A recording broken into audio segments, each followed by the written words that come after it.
हरे कृष्णा। स्वागत है आप सभी का कृष्ण पुस्तक के आज के सत्र में।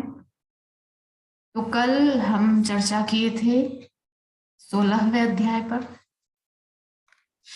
16वें अध्याय में किस प्रकार से भगवान ने कालिया मान मर्दन जो है किया। कालिया की पत्नी सर्वप्रथम भगवान की शरण में आती है, तत्पश्चात स्वयं कालिया भी भगवान की शरण में आकर के भगवान से आशीर्वाद प्राप्त करता है। तत्पश्चात भगवान उसको रमणक द्वीप में भेज देते हैं।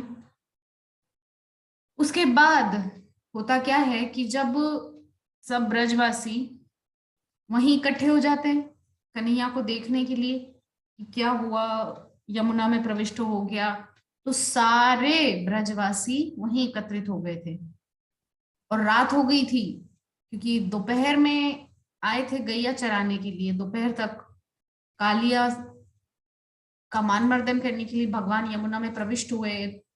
संध्या हो गई और ये सब पूरा होते होते रात हो गई। तो रात हो गई, अब सबने सोचा कि इतनी रात में घर जाएंगे, इससे अच्छा है चलो अब हम यहीं रह जाते हैं। तो सब ब्रजवासी वहीं जंगल में ही रात बिता दिए।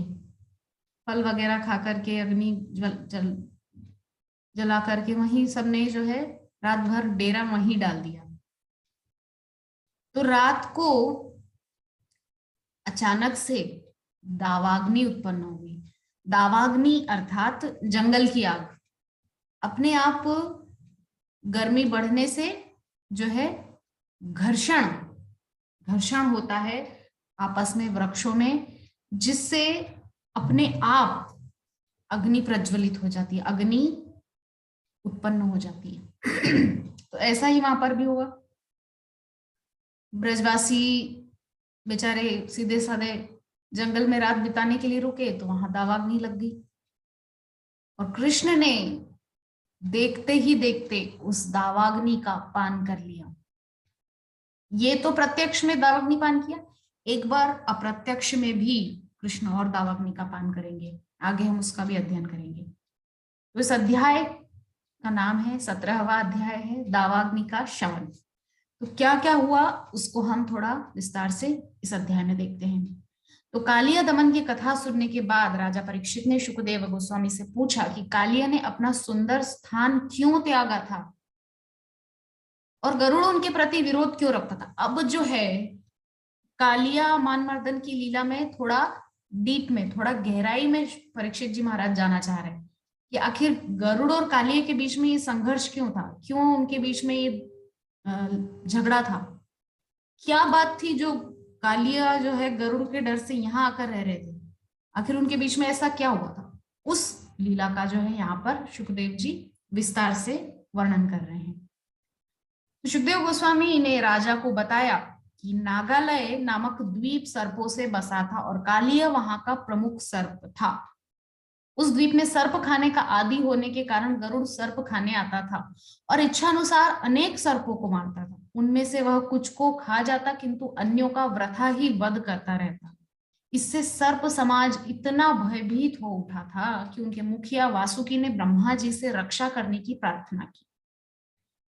तो यहाँ पर सुखदेव गोस्वामी वर्णन कर रहे हैं परीक्षित जी महाराज से कि राजन, ये जो कालिया है ये एक नागों का एक बहुत विशाल द्वीप था, जहां पर सब नाग, बहुत बड़ी संख्या में नाग वहां पे वास करते थे। तो ये जो गरुड़ जी हैं, भगवान के वाहन हैं, ये क्या करते थे, इनको नाग खाने का इतना वो रहता था सब समय। तो वहां पर जा करके बहुत संख्या में नागों का वध करते थे, खाते भी थे किंतु ऐसे ही मारकर छोड़ाते थे कुछ को। तो जिससे क्या है, नागों में बहुत भय उनके अंदर उत्पन्न हो गया और भय के मारे उन्होंने जो वासुकी है, वासुकी नाग जो है जिसको समुद्र मंथन के समय मथा जो है रस्सी के रूप में इस्तेमाल किया गया था, उस मंदराचल पर्वत के चारों ओर उसको बांधा गया था। मंदराचल पर्वत जो था वो मथानी था और मथानी की रस्सी के रूप में वासुकी नाग को लिया गया था। तो वासुकी जो है, वासुकी जो ब्रह्मा जी के पास गए और ब्रह्मा जी से जाकर के प्रार्थना करने लगी कि हमारी रक्षा कीजिए, क्योंकि गरुड़ जी तो हमें, हमारे समाज को समाप्त करने पे तुले हुए हैं। तो ब्रह्मा जी ने क्या किया, गरुड़ जी पे थोड़ा सा क्रोध दिखाया, ऐसी उन्होंने व्यवस्था बना दी आगे जाकर के कि गरुड़ उपद्रव न मचा सके। अब वो क्या व्यवस्था थी, तो इस व्यवस्था के अनुसार प्रत्येक अमावस्या को सर्प समाज गरुड़ को एक सर्प की भेंट देगा, केवल एक। जैसे महाभारत में हम सब देखे हैं कि जब वारणावत में जब लाक्षागृह वाला जो प्रसंग होता है, लाक्षागृह वाली जो दुर्घटना होती है, तो उसके बाद छुप छुप के रहने के लिए पांचों पांडव अपनी माता कुंती के साथ में एक चक्रा धाम में रहते हैं। एक चक्रा जो कि यहीं पश्चिम बंगाल में है और श्री नित्यानंद प्रभु की जन्मस्थली है। तो उस एक चक्रा धाम में जाकर के जो है पांचों पांडव अपनी माता के साथ रहने लगे थे। तो वहां क्या होता था कि पांचों पांडव एक उस गांव में ब्राह्मणों का वेश बना के रह रहे थे, खूब दाढ़ी और माथे पे चंदन तिलक वगैरह इस प्रकार से जो है ब्राह्मण बन के रह रहे थे वहां पे। यद्यपि क्षत्रिय हैं किंतु ब्राह्मण का वेश बना करके रह रहे थे। तो होता क्या है कि एक ब्राह्मण के घर में उनको आश्रय मिला था, रहने के लिए उनको स्थान मिला था। तो उस ब्राह्मण परिवार का जो मुखिया था, जो स्वामी था, वो एक दिन घबराता हुआ आता है और अपने परिवार को एक खबर सुनाता है कि यहाँ पे एक चक्रा में जो राक्षस है, जो दैत्य रहता है, वो इस हफ्ते, मतलब उस दैत्य का क्या नियम था, प्रत्येक हफ्ते उसको एक मनुष्य खाने के लिए दिया जाता था, और भी खाने की बहुत सारी वस्तुएं, और एक मनुष्य भी खाने के लिए दिया जाता था। वो दैत्य मनुष्यों को खाता था। तो हर हफ्ते एक मनुष्य और बहुत सारी खाने की सामग्रियां। तो उस ब्राह्मण परिवार का जो है नंबर आया था, जब वो एक चक्र में जब पांडव वास कर रहे थे। तो हुआ क्या कि पांडवों को जैसे ही कानों कान ये खबर पता चली कि जिस परिवार में हमने आश्रय लिया है उस परिवार के मुखिया, मतलब इस परिवार के ऊपर अब नंबर आया है उस दैत्य को एक मनुष्य देने के लिए, तो खींचातानी चल रही थी परिवार में। मुखिया बोलता है कि मैं चला जाऊंगा, पत्नी बोलती है आप कैसे जाएंगे, आपके बिना हमारा घर तो मतलब जीवन व्यर्थ है, आपके स्थान पे मैं जाऊंगी। तो फिर बेटी बोलती है कि नहीं, माता पिता को बचाने के लिए मैं जाऊंगी। तब बेटा बोलता है छोटा कि नहीं, आप सब सुरक्षित रहिए, मैं जाता हूँ। इस प्रकार से उनके बीच में खींचातानी चल रही थी। तो पांडवों को जैसे ये कानों कान खबर पर मिली, तो माता कुंती ने जो है भीमसेन को आदेश दिया कि पुत्र तुम जाकर के जो है उस राक्षस से निपटो, उसको जो है मजा चखाओ। तो भीमसेन गए, सारी खाने की वस्तुओं को लेकर के इकट्ठा करके भीमसेन पहुंचे। तो भीमसेन पहुंचे और जाकर के बैठ गए, वो राक्षस सो रहा था, वो दैत्य सो रहा था। तब भीमसेन क्या किए, जो भी खाने की वस्तु उसके लिए ले गए थे वो स्वयं बैठे बैठे खुद खा गए, पूरा खा गए, एक एक दाना दाना खा गए भीमसेन। और सारे मटके हांडे जितने भी थे सब फोड़ दिए खा के। अब वो दैत्य की नींद जैसे ही खुली, आकर के देखता है कि कोई मनुष्य बैठा है हट्टा कट्टा, खूब लंबा चौड़ा, और जितना मेरे लिए भोजन आया था वो सारा कुछ उसने चट कर दिया। तो भीमसेन से उसने जो है युद्ध करना शुरू किया। भीमसेन ने उसको कुछ ही देर में मृत्यु के घाट उतार दिया। तो इस प्रकार से माता कुंती की चतुराई से और भीमसेन की बलशाली भुजाओं की वजह से एक चक्रा धाम को उस दैत्य के चंगुल से मुक्ति मिली थी। तो यहाँ भी कुछ इसी प्रकार का प्रसंग है। ब्रह्मा जी ने भी गरुड़ जी के लिए ये नियम बनाया था कि आपको केवल सर्प समाज एक सर्प देगा सप्ताह में एक बार, प्रत्येक अमावस्या को, प्रत्येक अमावस्या को मतलब महीने में एक बार, क्योंकि अमावस्या एक ही बार आती है, एक फोर्टनाइट, एक 15 दिन में। एक अंधियारा पक्ष होता है, एक उजाला पक्ष होता है। तो अंधियारा पक्ष जो होता है अमावस्या आती है, तो अमावस्या पर आपको एक सर्प मिल जाएगा, ऐसा बोल दिया गया। तो ठीक है, यह सर्प वृक्ष के नीचे गरुड़ को बलि रूप में रख दिया जाता था। गरुड़ इस भेंट से भी प्रसन्न था, ठीक है। तो इससे क्या होता था कि बाकी जो सर्प है वो शांतिपूर्वक जीने लगे, प्रसन्न थे, वो उनको तंग नहीं कर रहे थे अब गरुड़ जी। तब आगे क्या होता है कि किंतु धीरे धीरे कालिया ने इस स्थिति का लाभ उठाया। क्या करा, उसे वृथा ही अपने एकत्रित विष की मात्रा का तथा अपनी भौतिक शक्ति का गर्व हो उठा। मतलब उसके अंदर जो विष था, विष का भी गर्व होता है। देख लो साहब, दुनिया में क्या क्या होता है। किसी को सुंदरता का गर्व है, किसी को धन का गर्व है, यहाँ इनको शायद जो है विष का गर्व उठा है। बढ़िया विचित्र बात है। तो अतः उसने सोचा कि गरुड़ को यह भेंट क्यों दी जाए। तो उसने क्या करा, भेंट देना बंद कर दिया। अपने पूरे समाज को समझा दिया कि कुछ भेंट देने की जरूरत नहीं है, इसको बंद कर। तो गरुड़ को जो जाने वाली भेंट है, उसने क्या करा, वो स्वयं खाना शुरू कर दिया। जो सर्प दिया जाता था एक, वो उसने स्वयं खाना शुरू कर दिया, चालाकी करना शुरू कर दिया। तो जब विष्णु के वाहन गरुड़ भक्त को पता चला कि कालिया ऐसा कर रहा है, तो अत्यंत क्रुद्ध और इस आक्रामक सर्प को मारने के लिए द्वीप की ओर बढ़े। गरुड़ जी उस कालिया को मारने, क्योंकि उसकी चालाकी का गरुड़ जी को पता चल गया था, तो उसको मारने के लिए गरुड़ जी निकल पड़े। अब आगे क्या होता है कि कालिया ने अपने अनेक फनों तथा विषैले तीक्ष्ण दांतों द्वारा गरुड़ से लड़ने का प्रयत्न किया। उसने गरुड़ को काटना चाहा, किंतु तार्क्ष्य के पुत्र ने अत्यंत क्रोध तथा वेग के साथ अपने तेजमय स्वर्णिम पंखों से कालिये के शरीर पर प्रहार किया। कालिये जो कद्रु के पुत्र अर्थात कद्रुसुत के नाम से भी विख्यात है। हम 2-3 दिन पहले भी इस बारे में चर्चा किए थे कि कश्यप ऋषि जो है दक्ष प्रजापति की 13 पुत्रियों से विवाह किए थे, जो सृष्टि में बहुत बड़ी बड़ी सहयोगिनी है। सृष्टि में उनका बहुत सहयोग है, उन 13 देवियों का। तो कद्रु भी कश्यप ऋषि की पत्नी का नाम है। और कद्रु जो है वो काले काले विषैले सर्पों की जननी है, ठीक है। और सुरसा जो है वो अजगर बड़े सांपों की जननी है। यहाँ पर कालिया जो है विषैला सांप भयंकर, उसकी माँ है कद्रु। तो कद्रु सुत के नाम से भी कालिया जाना जाता है। तो तुरंत भागकर कालिया झील पहुंचा जो यमुना नदी के भीतर है।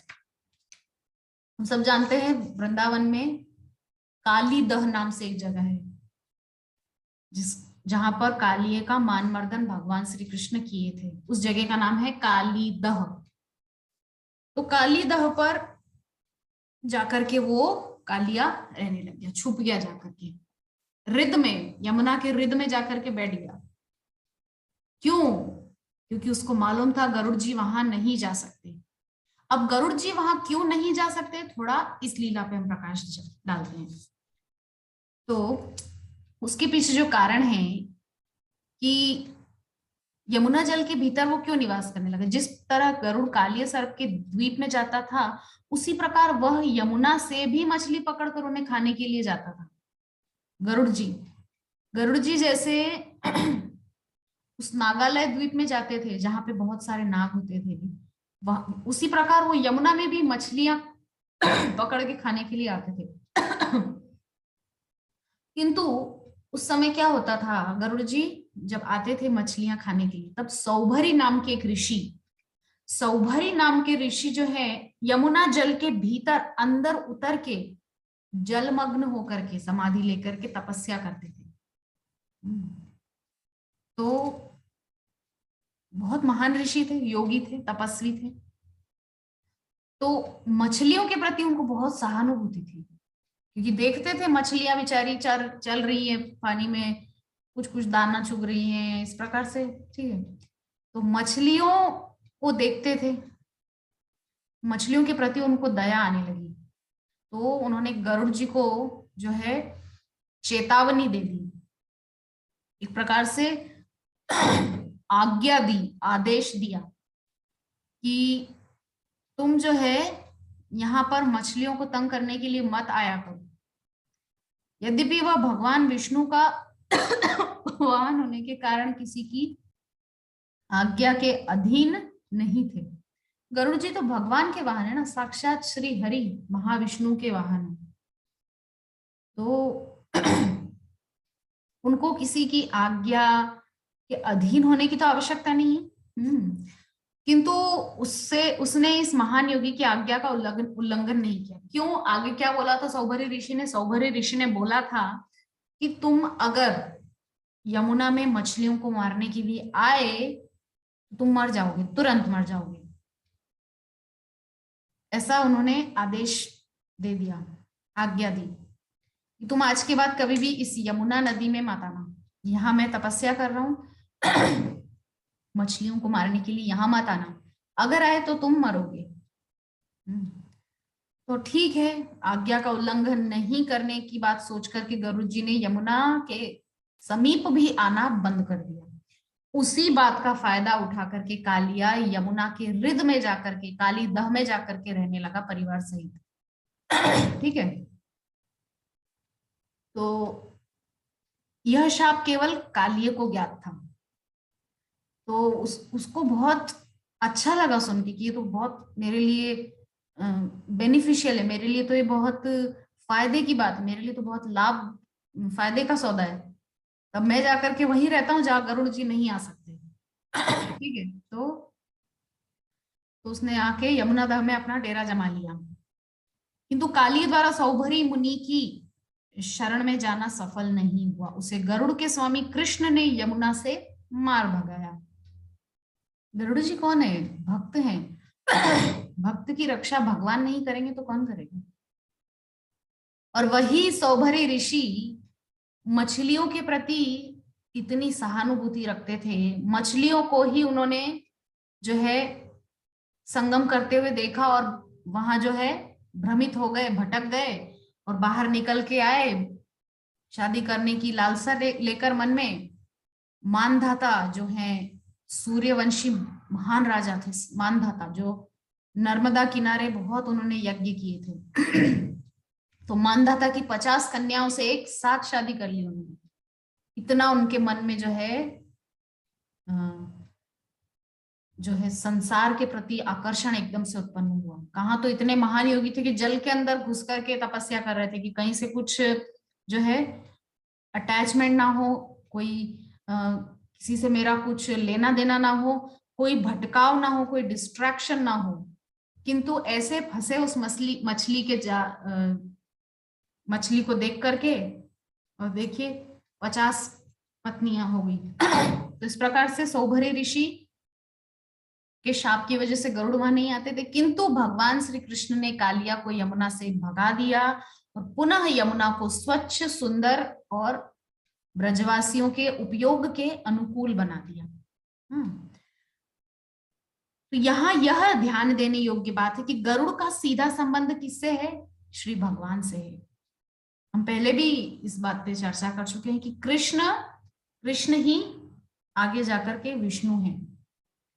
विष्णु तत्व को हमें कृष्ण से अलग नहीं समझना चाहिए। वो जीव तत्व नहीं है, वो कृष्ण तत्व है। ब्रह्मा जी जीव तत्व है, जैसे हम जीव हैं, किंतु वो बहुत विकसित हैं, बहुत विकसित हैं। इसीलिए वो ब्रह्मा की पदवी पर आसीन है। ब्रह्मा की पोस्ट उनको मिली हुई। तो इस प्रकार से जो है गरुड़ जी के प्रिय भगवान श्री कृष्ण ने कालिया का मान मर्दन किया।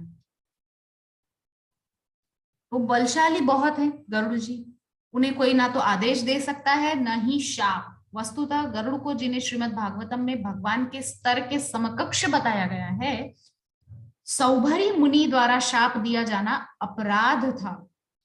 यद्यपि गरुड़ ने प्रतिशोध लेने का यत्न नहीं किया, किंतु एक वैष्णव पुरुष के प्रति किया गया मुनि का यह अपराध क्षम्य नहीं था। इस अपराध के कारण मुनि को अपने योगी पद से नीचे गिरना पड़ा। वैष्णव अपराध हुआ, योग भ्रष्ट हो गए। भगवत गीता में 2 शब्द इस्तेमाल हुए हैं, योग भ्रष्ट, योग रुरुक्षु। यहाँ पे जो है योगी, बहुत बड़े योगी योग भ्रष्ट हो गए और जाकर के 50 शादियां कर ली एक साथ, 50 लड़कियों से एक साथ शादियां कर ली, 50 पत्नियों के पति बन गए, इंद्रिय भोग के प्रति आसक्त हो गए। ये किस लिए हुआ? वैष्णव अपराध के कारण हुआ, है ना। तो जब अंततः कृष्ण कालियदा से बाहर आ गए तो उनके सारे मित्रों तथा संबंधियों ने उन्हें यमुना तट पर देखा। वे उन लोगों के समक्ष अत्यंत विभूषित रूप में सारे शरीर में चंदन का लेप अर्पित की, अमूल्य रत्नों से तथा मणियों से सुशोभित एवं लगभग पूर्णतः स्वर्ण से आच्छादित प्रकट हुए। कृष्ण बाहर आ गए, सब बहुत प्रसन्न। माता यशोदा मूर्छा से बाहर आ गई और इस प्रकार से सब लाला को लाड़ कर रहे हैं, दुलार रहे हैं, क्योंकि वो तो प्राणाधार हैं, ब्रजवासियों के प्राण बसते हैं कृष्ण में। कृष्ण के बिना उनका जीवन मरे के समान है, ऐसा उनका कृष्ण से अपूर्व अगाध प्रेम है। तो वृंदावन के वासियों, ग्वालों, गोपियों, माता यशोदा, महाराज नंद तथा समस्त गायों एवं बछड़ों ने कृष्ण को यमुना से आते देखा और उन्हें ऐसा लगा मानो उनके प्राण वापस आ गए हों। ठीक है। तो जब किसी को जीवन का पुनः लाभ होता है तो वह स्वभावतः आनंद तथा प्रसन्नता में लीन हो जाता है। उन सबों ने एक एक करके कृष्ण को कंठ से लगाया और अत्यंत शांति का, अच्छा गाय भी जो है पूंछ उठा उठा के कृष्ण की तरफ दौड़ रही है और उनको चाट रही है, उनको दुलार रही है, उनके आसपास घूम रही है, अपना प्रेम किसी प्रकार से उनको प्रकट कर रही है। कृष्ण के प्रति जो है छोटी छोटी जो बछिया होती है, बछिया मतलब जो कृष्ण जो गैया की बेटी होती है, छोटी छोटी, अच्छा वो कहाँ से दूध देगी? क्योंकि बच्चिया है छोटी सी, अभी तो बच्ची है बहुत छोटी सी, कहाँ से दूध देगी? लेकिन कृष्ण को देख करके उन छोटी छोटी बच्चियाओं के अंदर भी इतना वात्सल्य उमड़ता था कि वो छोटी छोटी बच्चियां भी दूध देना शुरू कर देती थी, कृष्ण की ओर देखती थी वात्सल्य भरी दृष्टि से, और उनके उनके थनों से दूध गिरना शुरू हो जाता था। ये कृष्ण के प्रति उनका भाव था। छोटी छोटी बच्चियां, 2-3 महीना की बच्चिया है, लेकिन उनके अंदर भी वात्सल्य उमड़ आता था। तो माता यशोदा, रोहिणी, नंद बाबा, ग्वाले सब प्रसन्न थे, सबने कृष्ण का आलिंगन किया एक एक करके। तो सोचा कि उन्हें जीवन का अंतिम लक्ष्य प्राप्त हो। देखिए प्रभु श्रील प्रभुपाद ने जगह जगह कृष्ण को जो है बताया है कि हम सबका अंतिम एकमात्र लक्ष्य, अनंतिम लक्ष्य कृष्ण ही होना चाहिए। और वही बात यहाँ पर जो है ब्रजवासी साबित कर रहे हैं अपने प्रेम के द्वारा। कृष्ण आ गए, बस अब उनको कुछ कुछ नहीं चाहिए, ठीक है साहब रात को जंगल में ही रहेंगे हम, तो हमारे पास तो कृष्ण है, हमको कुछ दिक्कत नहीं है। इतना जो है दृढ़ विश्वास है। दृढ़ विश्वास ही देखिए ना, जो है रात को भगवान दावाग्नि का पान कर लिए, किसी को आंच तक नहीं आई। यहाँ तक कि वृंदावन का एक भी वृक्ष नहीं झुलसा, पूरी दावाग्नि भगवान पी गए।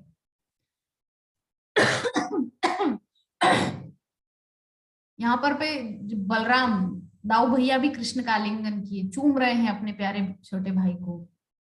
किंतु वे हंस रहे थे मन ही मन, क्योंकि उन्हें सब पता था कि ये तो छलिया है, ये तो अनंत कोटि ब्रह्मांड नायक है, मेरे भी ईश्वर है ये तो। बलराम तो सब जानते हैं कि ये तो लीला पुरुषोत्तम है, इनको तो लीला करने में आनंद आता है, लेकिन ब्रजवासी तो बेचारे सीधे साधे गांव के भोले भाले लोग हैं, वो तो ये मानते हैं हमारा बेटा है, हमारा सखा है, हमारा मित्र है, हमारा ये है, हमारा वो है। क्योंकि सारे लोग चिंता मग्न थे, इसीलिए बलराम जो है कुछ बोल नहीं रहे थे, चुपचाप बस देख रहे थे लीला कि, और देख रहे थे अब ये क्या करेंगे, कृष्ण आप क्या करेंगे, इस प्रकार से जो है केवल लीला का आनंद ले रहे थे बलराम। तो वहां पर कृष्ण के प्रकट होने के कारण यमुना तट के सारे वृक्ष, सारी गौए, बैल तथा बछड़े अत्यंत प्रसन्न थे। वृंदावन के सभी ब्राह्मण तथा उनकी पत्नियां कृष्ण तथा उनके पारिवारिक जनों को तुरंत बधाई देने आई। चूंकि ब्राह्मणों को समाज का गुरु माना जाता है, अतः उन्होंने कृष्ण तथा उनके परिवार को कृष्ण के छूटने पर आशीर्वाद दिए। तो जो भी ब्रजवासी ब्राह्मण थे, जिनको चौबे कहा जाता है, मथुरा के चौबे, चतुर्वेदी, वो सब जो है आशीर्वाद देने लगे नंद बाबा को, माता यशोदा को, कृष्ण, बलराम, रोहिणी, सबको बधाई देने लगे कि देखिए आपका बेटा जो है सही सलामत आ गया, बहुत अच्छी बात है।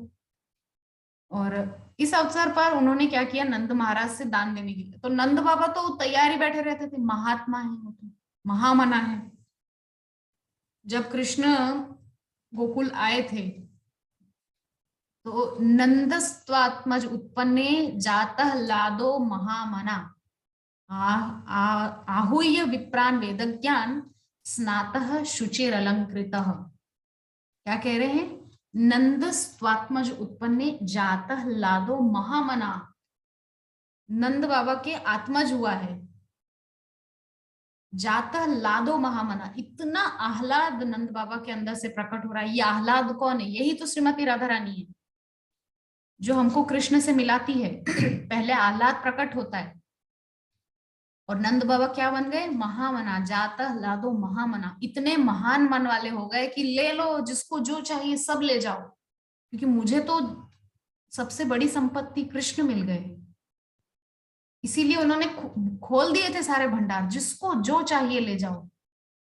कैसे कैसे नंद बाबा ने दान किया था? तिल के पर्वत बना के दान की। तिल के पर्वत, ऊपर से तिल रहता था लेकिन अंदर से सोना भरा रहता था। ऐसा नंद बाबा ने दान किया।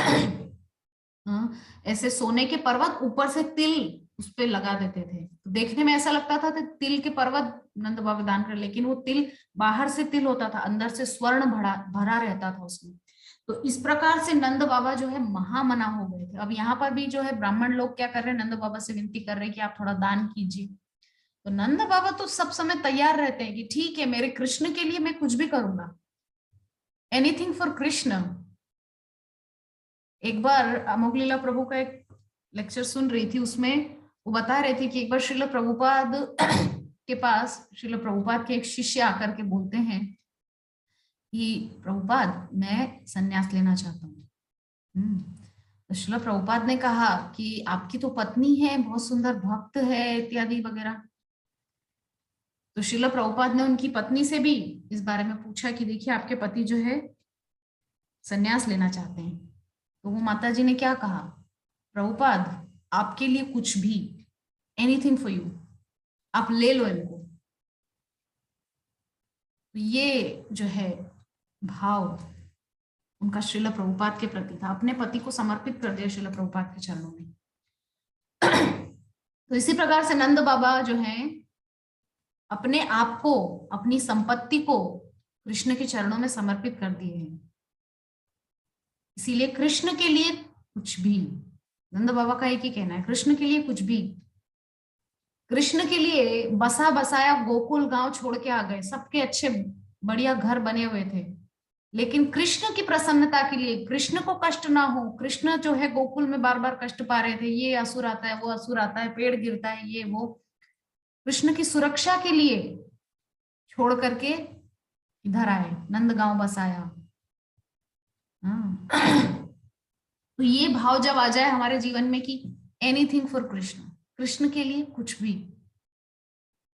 देखिएगा आपके जीवन में ना तो कभी अन्न, धन की, कपड़ों की, किसी चीज की कमी नहीं होने वाली है ना।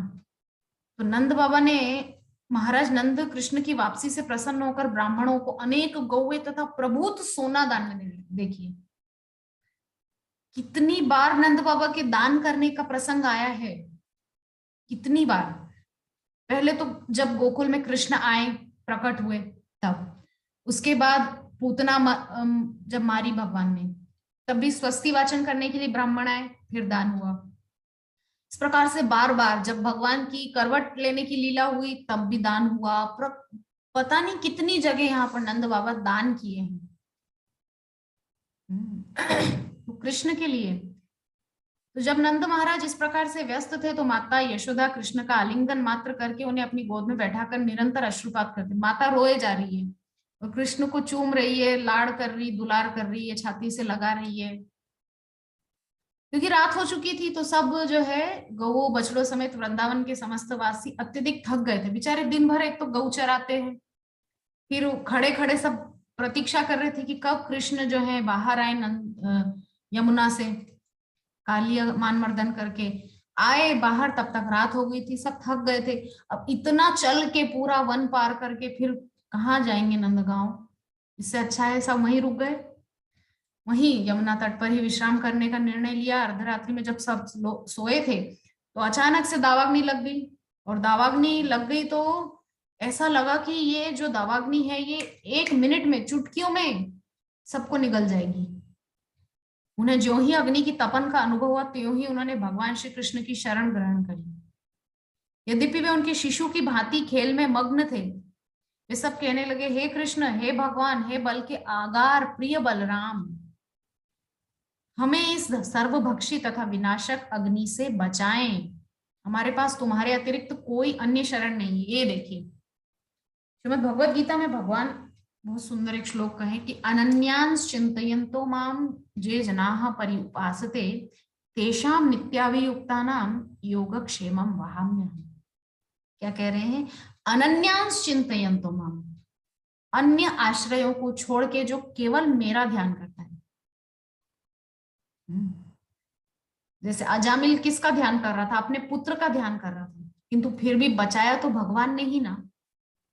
याद बेटे को कर रहा था, बचाया जगत पिता ने। क्या विडंबना है।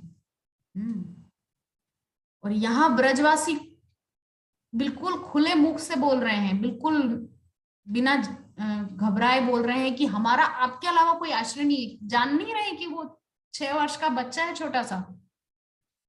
हाँ, असल में ब्रजवासी सब जानते हैं, लेकिन फिर भी प्रेम जो है इतना अगाध उनका है कि देख करके भी वो जो है अनदेखा करना चाहते हैं। हाँ, होगा, भगवान होगा तो हमारे लिए तो हमारा मित्र है, हमारा बेटा है, हमारा ये है, हमारा सखा है। ठीक है, कितना गारंटी से बोल रहे हैं, कितना उन लोगों के अंदर कॉन्फिडेंस है, कितना उन लोगों के अंदर अंधविश्वास है कृष्ण के प्रति कि हमारा आपके अतिरिक्त तो और कोई आश्रय नहीं है, कोई शरण नहीं है, कोई सहारा नहीं है।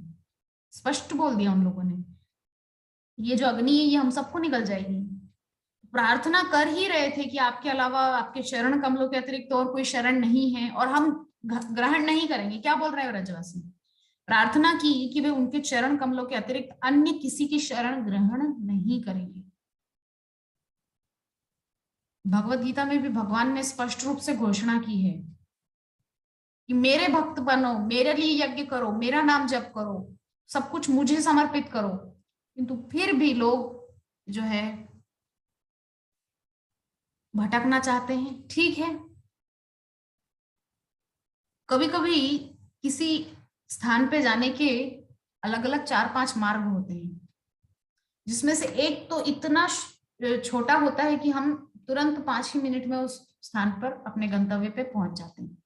कोई कोई रास्ता जो होता है थोड़ा टेढ़ा मेढ़ा, गलियां पार कर पुरा के इस प्रकार से हम उस स्थान पे पहुंचते हैं। कोई कोई मार्ग इतना दूर होता है कि हमको बहुत समय लग जाता है।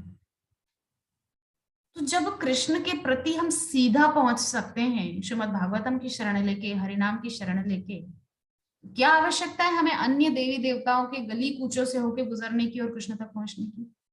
सीधा सीधा हम श्रीमद् भागवतम और हरिनाम की शरण लेकर के कृष्ण तक क्यों ना पहुंचे?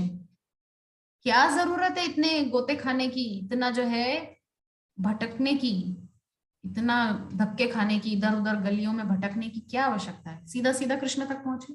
यहाँ पे उन लोगों ने घोषणा कर दी कि हम और किसी की शरण ग्रहण नहीं करेंगे।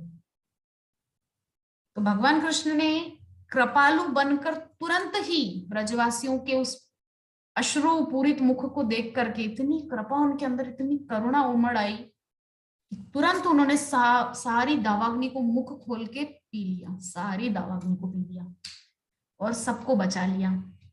यह कृष्ण के लिए असंभव। कृष्ण के लिए क्या असंभव है? ये शब्द तो कृष्ण की डिक्शनरी में ही नहीं, असंभव शब्द उनकी डिक्शनरी में है ही नहीं।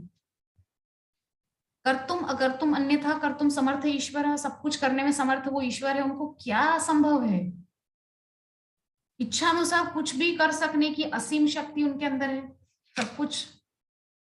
अरे वो स्वयं शक्तिमान है, उनको क्या आवश्यकता है कहीं से किसी से हेल्प लेने की? तो इस प्रकार से ये बहुत ही सुंदर, बहुत अद्भुत आज का ये अध्याय था, जिसका नाम था दावाग्नि का शमन, 17वां अध्याय। आज ये अध्याय पूरा होता है। कल पुनः आपसे मिलेंगे 18वें अध्याय, जिसका नाम है प्रलंबासुर का वध। इस अध्याय को लेकर पुनः आपके सामने प्रकट होंगे। तब तक के लिए हरे कृष्णा।